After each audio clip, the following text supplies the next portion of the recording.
嗱，咁我講翻陣間嘅流程先。咁一如既往呢，咁首先就係行政長官同埋第6任行政長官嘅當選人呢，會係兩位去到台前邊，就俾大家影相同埋拍攝諸如此類啦。咁然後佢哋兩個完咗呢一個動作之後呢，各自就會上台。咁行政長官會首先用中英文去發言，然後就係第6任行政長官當選人就係用中英文發言。咁然後就係冇呢個答問環節咧，咁兩位就會離開嘅。OK，咁大家係啦，睇稍後片刻。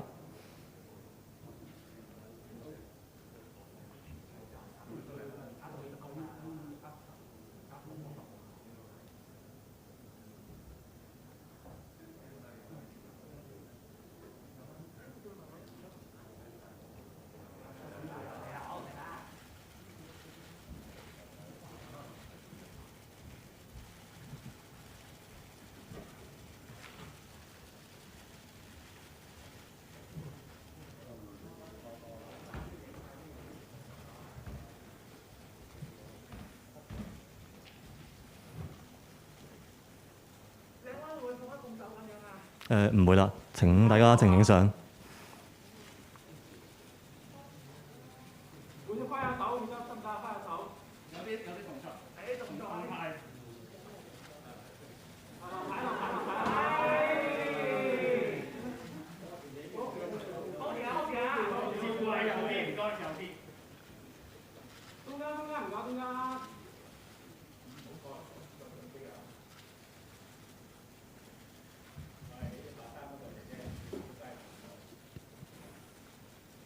好，差唔多啦。咁有請行政長官同埋第6任嘅行政長官當選人啦，分別上台上面。好，再講翻個流程。咁首先啦，行政長官啦會用中英文啦去發言，然後第6任行政長官當選人啦亦都會用中英文去發言嘅。咁一如既往啦，之後我哋就冇呢個答問環節，今日嘅會面呢就會結束嘅。我哋依家首先有請行政長官。各位傳媒朋友，各位香港市民，早晨。昨天5月8日，香港咧係成功同埋順利舉行咗第6任行政長官嘅選舉。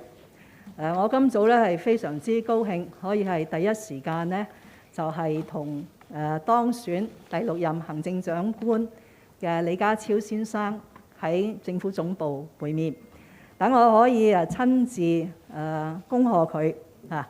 亦都係祝福佢喺未來呢個幾月咧，能夠成功組成佢嘅班子，喺未來5年帶領香港再創高峰。昨天喺香港舉行嘅第6任行政長官選舉係一個非常之重要嘅日子。呢一場選舉係自去年喺中央嘅指導同埋大力支持之下，完善咗香港特區嗰個選舉制度嘅首輪嘅3場選舉嘅最後一場。換句話說，我哋成功舉辦咗第6任行政長官選舉之後呢，按住基本法落實愛國者治港嘅政治體制已經係圓滿咁建立起嚟。呢個對於香港未來嘅發展呢係至為重要嘅。正如昨天喺選舉之後，國務院港澳辦同埋中聯辦發出嘅聲明裏邊指出，呢一個完善香港特區嘅選舉制度係有佢個大背景，係有佢嘅必要性。但係更加重要嘅就係呢一套完善咗特區嘅選舉制度，係完全符合一國兩制嘅原則，亦都符合香港嘅實際情況。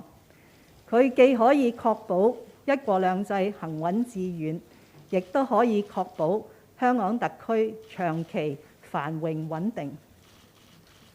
所以藉此機會咧，我想喺呢度再次感謝中央喺香港面對前所未有嘅困難嘅時候，採取咗果斷嘅措施，先後為香港制定咗香港國安法，令香港由亂轉治。其後亦都係完善咗香港嘅選舉制度，讓我哋可以長治久安。但當然喺呢個過程裏邊呢，支持呢啲咁重要嘅工作，仍然有好多嘅團體同埋個人，我亦都喺呢度一併咧係向佢哋表示謝意。因為大家會記得啦，由舊年3月30日全國人大常委會修訂咗附件1同埋附件2之後，一連串嘅跟進工作咧係一個非常之緊湊嘅時間表下進行嘅，包括本地嘅立法工作啦，同埋先後順利安排咗呢3場嘅選舉。咁所以喺呢度要向立法會支持我哋當日好高效通過本地嘅選舉法例修訂嘅每一位議員。我亦都要多謝特區政府裏邊嘅每一位同事，特別係負責選舉政策嘅政制及內地事務局，同埋籌備呢3場選舉由馮驊法官領導嘅選舉管理委員會，同埋數以千萬計參加過籌備呢3場選舉嘅每一位公務員嘅同事。就以昨天為例呢，我相信我哋係動員咗數以千計嘅同事，確保呢場選舉喺公平、公正、誠實、高效同埋安全嘅環境之下進行嘅。最後我想講呢，就喺嚟緊本屆政府嘅餘下任期，即係話唔到2個月，我哋仍然有大量嘅工作要做。其中一個重要工作呢，就係同下一屆嘅政府呢係順利交接。咁所以正如我昨日發出嘅聲明呢，由我領導嘅特區政府將會為由李家超先生開始籌組嘅第6屆嘅特區政府呢，提供一切所需嘅協助，包括可能大家都好關心嘅就係特區政府嘅重組嘅工作。我哋會喺最快嘅時間裏邊呢，能夠完成相關嘅程序。與此同時呢，我哋亦都會繼續穩控疫情，為日後同內地通關創造必要嘅條件，亦都會讓香港嘅社會呢盡快回復常態，等市民可以開開心心咁參加慶祝特區成立25週年嘅活動。Let me now say a few words in English. It gives me great pleasure to welcome Mr. John Lee back to the Tamar government offices, following his very successful election as a 6th-term chief executive of the Hong Kong Special Administrative Region yesterday. During our brief meeting this morning, I extended to John my warmest congratulations for his election as our next chief executive. And I also promise that this term of government will render all the necessary assistance and support to ensure that he will have every success in forming his governing team and will lead Hong Kong to a greater height in the next 5 years. Yesterday's chief executive election is a very important occasion because it was the third and the final of the first round of 3 elections following the improved electoral system of the Hong Kong Special Administrative Region.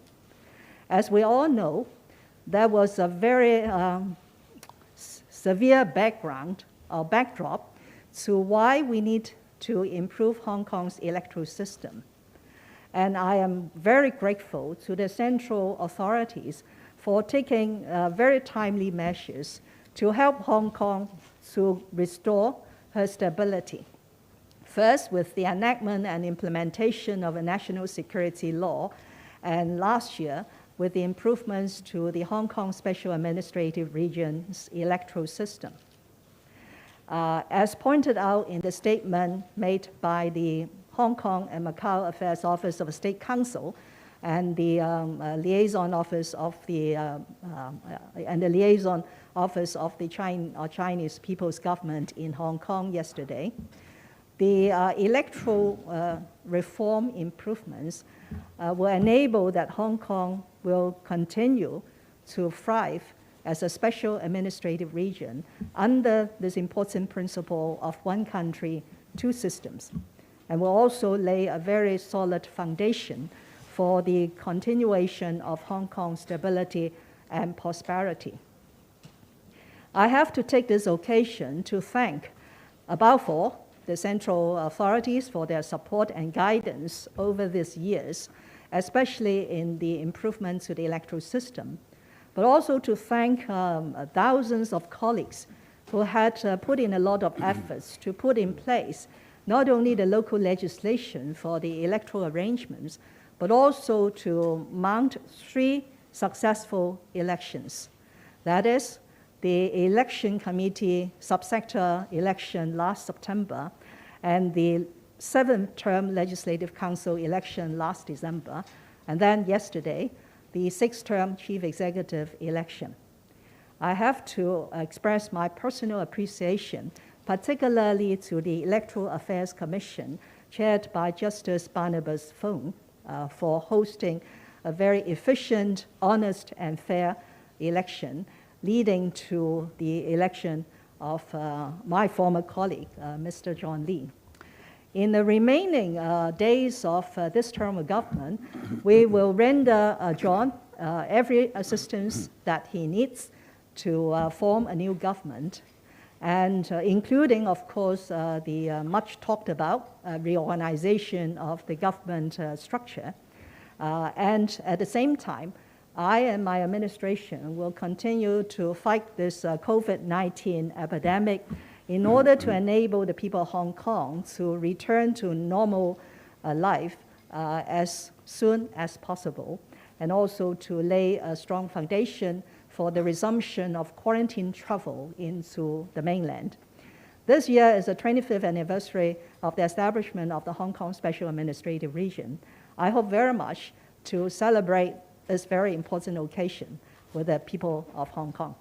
而家請李家超先生發言。首先係多謝行政長官。各位傳媒朋友，早晨。昨天係2022年行政長官選舉，今日係我選舉當選嘅翌日。由於兩屆政府之間嘅交接工作係好多，而時間呢亦都係好緊迫，只有大約7個星期多，所以我非常感謝行政長官今日安排咗時間同我會面，立即咧係展開一啲交接嘅工作。我首先感謝行政長官安排咗候任行政長官辦公室，好讓我喺琴日當選嘅下午呢即刻可以展開工作，所以我係感謝行政長官就辦公室以及人員嘅安排呢係表示謝意嘅。我亦都感謝特區政府喺行政長官嘅領導之下，琴日係舉行咗一場成功而且係好順利嘅行政長官選舉。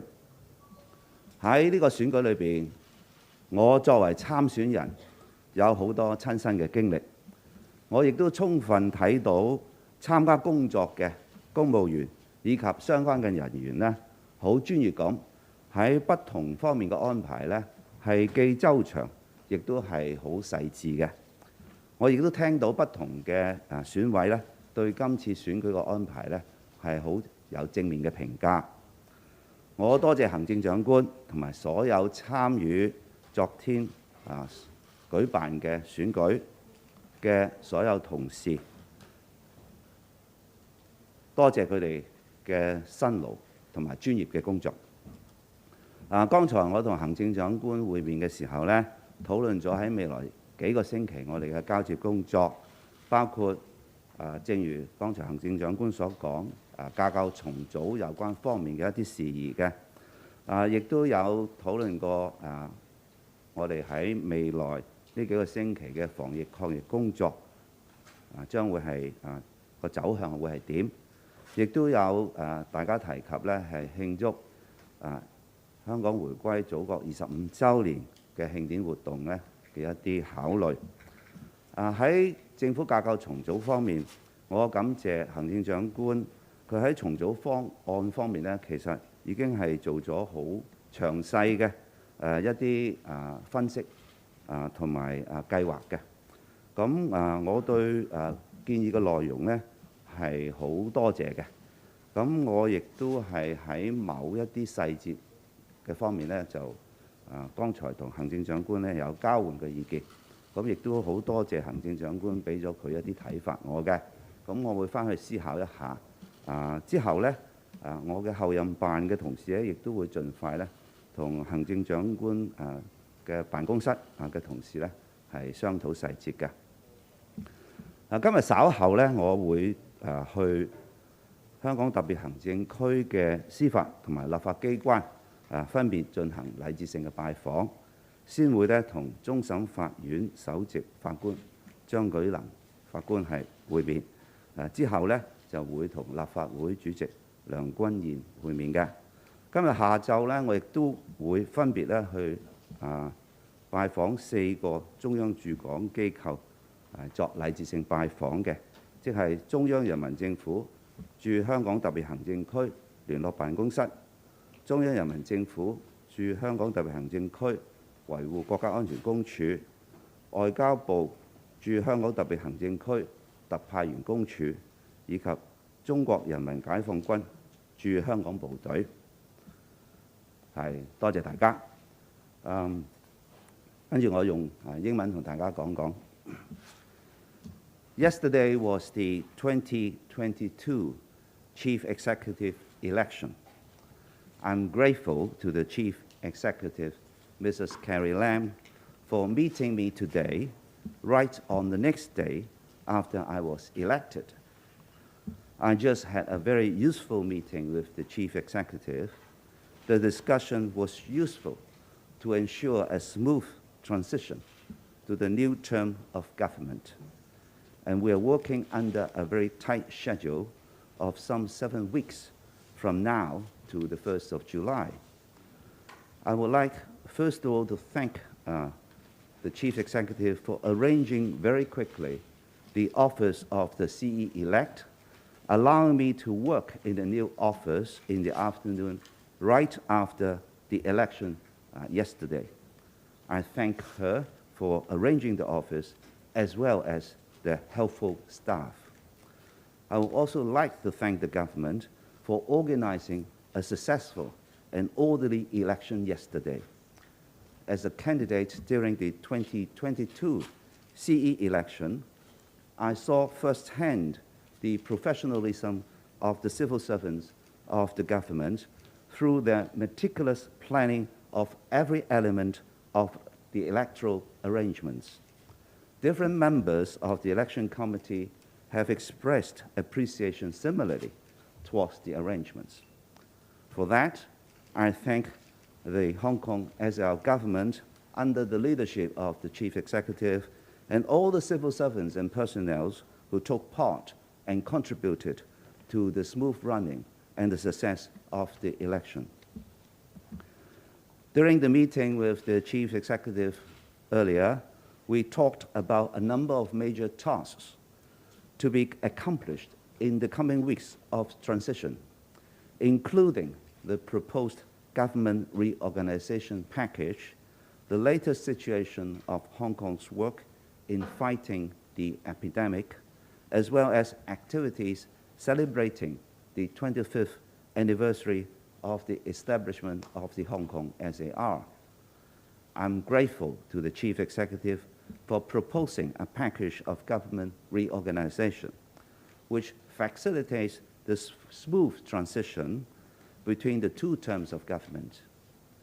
The current proposal has already taken various relevant factors into account, and the suggestions are detailed. We exchanged views on certain elements in the package. I shall reflect on those views, and colleagues in the CE-elect's office will be discussing in detail with the colleagues of the CE office ASAP. Later this morning, I shall meet with the Chief Justice of the Court of Final Appeal, Chief Justice Andrew Cheung, and the President of the Legislative Council, Mr. Andrew Leung, respectively. In the afternoon, I shall visit the 4 offices set by the Central People's Government in Hong Kong (SAR). That is, Liaison Office of the Central People's Government in the Hong Kong SAR, Office for Safeguarding National Security of the Central People's Government in the SAR, Office of the Commissioner of the Ministry of Foreign Affairs in the Hong Kong SAR, and Chinese People's Liberation Army Hong Kong Garrison. Thank you very much. 好啦，今日嘅會見到此為止，唔該晒大家。